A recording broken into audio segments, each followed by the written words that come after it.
சீமானுக்கு எதிரான நடிகை விஜயலட்சுமி அளித்த புகாரை ரத்து செய்ய முடியாது என சென்னை உயர்நீதிமன்றம் தெரிவித்துள்ளது. புகாரை ரத்து செய்ய மறுத்து உயர்நீதிமன்றம் சீமான் தொடர்ந்த வழக்கை தள்ளுபடி செய்து உத்தரவு பிறப்பித்துள்ளதை அண்மை செய்தியாக பார்த்து வருகிறோம். சீமானுக்கு எதிரான நடிகை விஜயலட்சுமி அளித்த புகாரை ரத்து செய்ய முடியாது என சென்னை உயர்நீதிமன்றம் தெரிவித்துள்ளதை அண்மை செய்தியாக பார்த்து வருகிறோம். கூடுதல் விவரங்களை தலைமை செய்தியாளர் சிவா வழங்க கேட்கலாம். வணக்கம் சிவா, இந்த உத்தரவு குறித்த கூடுதல் விவரங்கள். நாம் தமிழர் கட்சியினுடைய ஒருங்கிணைப்பாளர் சீமானுக்கு எதிராக நடிகை விஜயலட்சுமி கொடுத்த புகாரை ரத்து செய்ய முடியாது என கூறி சீமான் தொடர்ந்த வழக்கு சென்னை உயர்நீதிமன்றத்தால் தள்ளுபடி செய்யப்பட்டிருக்கிறது. திருமணம் செய்து கொள்வதாக கூறி ஏமாற்றியதாக நடிகை விஜயலட்சுமி நாம் தமிழர் கட்சி ஒருங்கிணைப்பாளர் சீமானுக்கு எதிராக கடந்த 2011ஆம் ஆண்டு வளசரவாக்கம் போலீஸ் நிலையத்தில் ஒரு புகாரை அளித்திருந்தார். இந்த புகாரினுடைய அடிப்படையில் தனக்கு எதிராக பதிவு செய்யப்பட்ட வழக்கை ரத்து செய்ய கோரி சீமான் சென்னை உயர்நீதிமன்றத்தில் ஒரு மனுவை தாக்கல் செய்திருந்தார். அதில் 2011ஆம் ஆண்டு அளித்த புகாரை 2012ஆம் ஆண்டிலேயே திரும்ப பெற்றுக் கொள்வதாக விஜயலட்சுமி கொடுத்த கடிதத்தின் அடிப்படையிலும் விசாரணையினுடைய அடிப்படையிலும் போலீசார் வழக்கை முடித்து வைத்த நிலையில தற்போது இந்த வழக்கு மீண்டும் விசாரணைக்கு எடுக்கப்பட்டுள்ளதாக தெரிவிக்கப்பட்டிருக்கிறது.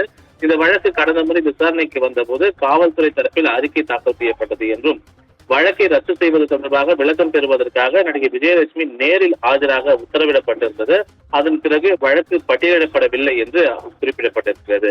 இந்த நிலையில்தான் இந்த வழக்கு நீதிபதி ஜி.கே. இளந்திரையன் முன்பு இன்று மீண்டும் விசாரணைக்கு வந்தபோது சீமான் தரப்பில் மூத்த வழக்கறிஞர் ஜான் சத்யன் ஆஜராகி ஏற்கனவே 2011ஆம் ஆண்டு வழங்கிய புகாரை திரும்ப பெற்றுக் கொண்டதாகவும் பின்னர் 2023இல் கொடுக்கப்பட்ட புகாரை திரும்ப பெற்றுக் கொண்டதாகவும் அவர் தெரிவித்திருந்தார்.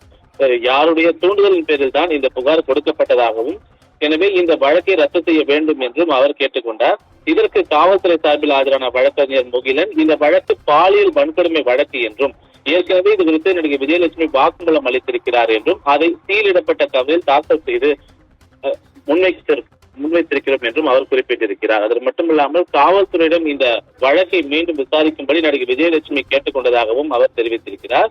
2008ஆம் ஆண்டு நவம்பர் மாதம் முதல் இருவருக்கும் தொடர்பு இருந்ததாகவும் ஆனால் 2011ஆம் ஆண்டு தான் இந்த விவகாரம் வெளிவந்ததாகவும் வாதங்கள் முன்வைக்கப்பட்டிருந்தன. இந்த வழக்கை ரத்து செய்யக்கூடாது என்றும் தொடர்ந்து வாதம் நீதிமன்றத்தில் முன்வைக்கப்பட்டது. இந்த இருதரப்பு வாதங்களையும் கேட்ட நீதிபதி எதற்காக வழக்கை திரும்ப பெற்றார், வழக்கை திரும்ப பெறுவதற்காக புகார்தாரர் கூறினாலும் காவல்துறை பாலியல் வன்கொடுமை தொடர்பான வழக்கை விசாரிக்க அதிகாரம் உள்ளது என்று தெரிவித்திருந்தார். சர்வசாதாரணமாக இந்த வழக்கை முடித்துவிட முடியாது என்றும் எனவே வழக்கை தள்ளுபடி செய்வதாக கூறி இந்த வழக்கினுடைய விசாரணை 12 வாரத்திற்குள் முடித்து இறுதி அறிக்கை தாக்கல் செய்ய வேண்டும் என நீதிபதி உத்தரவிட்டிருக்கிறார். இந்த வழக்கில் விரிவான உத்தரவு பிறப்பிக்க இருப்பதாகவும் அப்போது நீதிபதி தெரிவித்திருக்கின்றார். கற்பகம், கூடுதல் விவரங்களுக்கு நன்றி சிவா.